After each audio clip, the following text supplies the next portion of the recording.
आज उसके स्कूल में क्रिसमस की छुट्टियां पड़ गई थी, पर विल को अपने बड़े से परिवार के साथ क्रिसमस मनाने में खास दिलचस्पी नहीं थी। जैसे ही वो स्कूल से निकला तो उसकी नजर एक बेहद खूबसूरत लड़की पर पड़ी जिसने लाल रंग का स्कार्फ पहना था। विल को तो उससे पहली नजर में प्यार हो गया। खैर फिर वो जैसे तैसे भागकर बस में चढ़ा और जल्द ही वो लड़की भी बस में आ गई। तब विल के भाई बस में उसके शर्मीले स्वभाव का मजाक उड़ा रहे थे क्योंकि वो अपने में ही रहता था, उसका कोई दोस्त भी नहीं था। खैर फिर उसकी छोटी बहन ग्वेन ने कहा कि इससे पहले बस से उतर जाए, बात कर लो जाके। मगर बदकिस्मती से वो लड़की अगले ही स्टॉप पर बस से उतर गई, मगर वो अपना स्कार्फ बस में ही छोड़ गई थी। तब विल ने स्कार्फ उठा लिया, लेकिन उसे लौटाने से पहले ही बस चल पड़ी। फिर विल और उसके भाई बहन अपने घर जा रहे थे जब अचानक लियोन नाम के एक आदमी ने उनके सामने गाड़ी रोकी। लियोन इस शहर की शाही मिस्ट्रेस मिस ग्रेथॉर्न के यहाँ पर काम करता था। तब लियोन ने विल और उसके परिवार को शाही महल में क्रिसमस पार्टी पर आने का न्योता दिया। आखिरकार जब विल घर पहुंचा तो उसने देखा कि उसका बड़ा भाई मैक्स भी छुट्टियों में घर आ गया था। मैक्स ने विल के कमरे पर कब्जा कर लिया था, तो अब विल को स्टोर में सोना होगा। कुल मिलाकर विल के 5 बड़े भाई और एक छोटी बहन भी थी। विल के पापा लगता थोड़े रंगीन मिजाज के हैं। खैर उनके पिता जॉन को इस शहर में लेक्चरर की नौकरी मिल गई थी, इसलिए वो यहाँ रहने लगे थे। साथ ही उसकी माँ एक हाउसवाइफ थी जिसे अपने बड़े से परिवार से बहुत प्यार था। रात को वो सब डिनर करने बैठे तो जॉन ने मैक्स से पूछा कि वो ग्रेजुएशन के लिए कहाँ जाने वाला है। मैक्स ने कहा कि अभी तो मैं इसके बारे में सोच रहा हूँ। इसके बाद डिनर टेबल पर सभी लड़के विल का मजाक उड़ाने लगे क्योंकि वो आज बस वाली लड़की से बात नहीं कर पाया। खैर अगले दिन डॉसन और जॉर्ज नाम के 2 किसान उनके परिवार के लिए क्रिसमस ट्री लेकर आए। वो दोनों विल को देखकर काफी खुश हुए और उसे जन्मदिन की बधाई दी। फिर उन्होंने कहा कि आज रात तूफान आने वाला है, जबकि बाहर तो आसमान एकदम साफ था।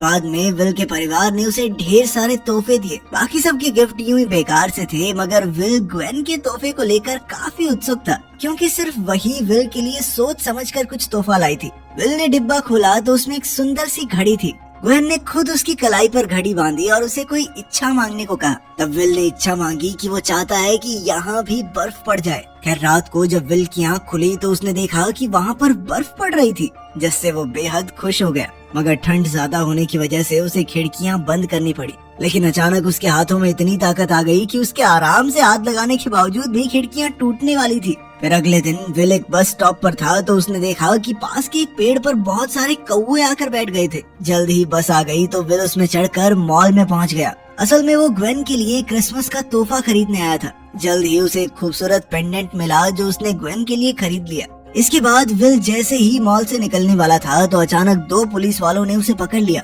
उन्होंने उस पर पेंडेंट चुराने का इल्जाम लगाया और उसे पूछताछ के लिए अपने साथ ले गए। जब वो एक कमरे में पहुंचे तो विल को एहसास हुआ कि कुछ तो गड़बड़ जरूर है। वहाँ की लाइट्स बार बार बंद हो रही थी और पुलिस वालों का रूप भी बार बार बदल रहा था। तब ऑफिसर्स ने उसे साइन के बारे में जानकारी देने को कहा, मगर विल नहीं जानता था कि ये साइन क्या है। अचानक ही पुलिस ऑफिसर्स का असली रूप सामने आ गया और उन्होंने विल पर हमला करने की कोशिश की, लेकिन विल उन्हें बड़ी आसानी से धक्का देकर भाग निकला और तब उसे पहली बार अपनी ताकत का एहसास हुआ। अब दोनों पुलिस वाले हाथ धोकर उसके पीछे पड़ गए, पर वो उनके चंगुल से बच निकला। उसे अभी भी कुछ समझ नहीं आ रहा था कि आखिर ये सब हो क्या रहा है और ये लोग उसके पीछे क्यों पड़े हैं। विल ने अपने पिता को बताने की कोशिश की कि उसके साथ कुछ अजीबोगरीब चीजें हो रही हैं, मगर उसके पिता और बाकी परिवार ने भी उस पर ध्यान नहीं दिया। फिर शाम को विल और उसका परिवार शाही महल में क्रिसमस पार्टी के लिए पहुंचे। तब वही 2 किसान विल के सामने आए और उससे पूछा कि उसे मजा आ रहा है या नहीं। तब विल की नजर अचानक से उसी बस वाली लड़की पर पड़ी, पर तभी जेम्स बीच में आकर उससे बात करने लग गया। ये देखकर विल को बहुत गुस्सा आया और वो अपना कोट लेकर वहाँ से जाने लगा। वहीं दूसरी ओर हम देखते हैं कि लियोन और मिस ग्रेथॉर्न ये सोच रहे थे कि क्या उन्हें विल को उसकी तकदीर के बारे में बता देना चाहिए।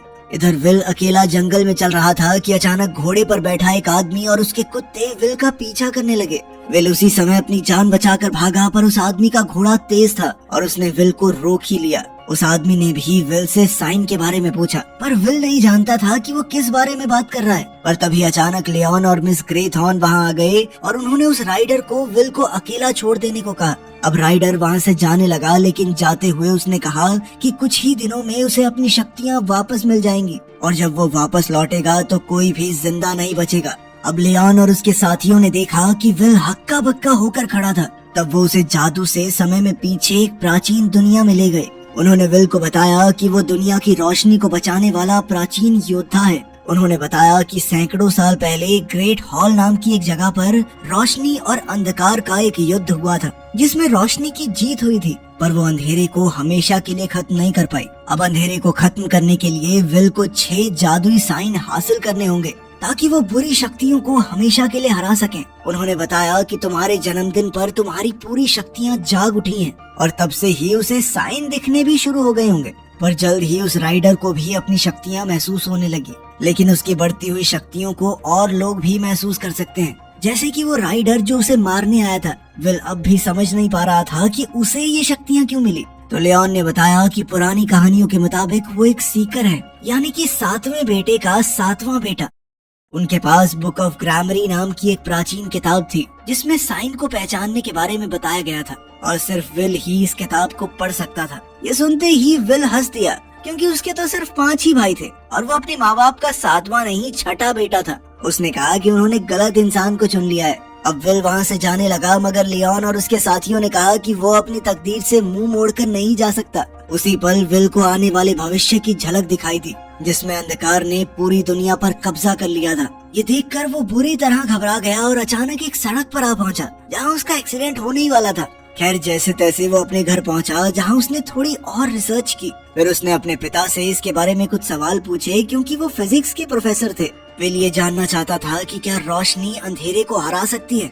इस पर जॉन ने विल से कहा कि तुम इतनी गहरी चीजों के बारे में क्यों सोच रहे हो? अरे मजे करो, मजे करने की उम्र है तुम्हारी। खैर, बाद में हम देखते हैं कि विल स्टोर रूम में था जब उसने एक ड्रॉर खोला और वो अचानक फिसलकर नीचे गिर गया, जिससे उसके पैर में चोट लग गई। तब मैरी ने उसकी मरहम पट्टी के लिए एक डॉक्टर को बुलाया। उस समय विल कुछ पीने जा रहा था, पर फिर जैसे ही उसने डॉक्टर की आवाज सुनी तो वो समझ गया कि ये डॉक्टर नहीं बल्कि वही राइडर है जो अपने कुत्तों के साथ उसे मारने आया था। अब डॉक्टर ने मैरी को दूसरे कमरे में कुछ सामान लेने भेज दिया ताकि वो खुद विल के साथ अकेले में बातचीत कर सके। डॉक्टर ने उसका पैर छूते ही उसे ठीक कर दिया और कहा कि अगर विल उसे साइन की जानकारी देगा तो डॉक्टर से कुछ भी मांग सकता है। इसके बाद डॉक्टर ने अपने जादू से विल के पैर को जबरदस्त दर्द दिया और उसे धमकाकर कहा कि अगर वो प्राचीन योद्धाओं से मिल गया तो राइडर उसे और उसके परिवार को मार डालेगा। फिर जैसे ही मैरी कमरे में वापस आई तो डॉक्टर विल को इस दर्द में छोड़कर उठ गया और कहा कि अभी उसे ठीक होने में कुछ दिन और लगेंगे।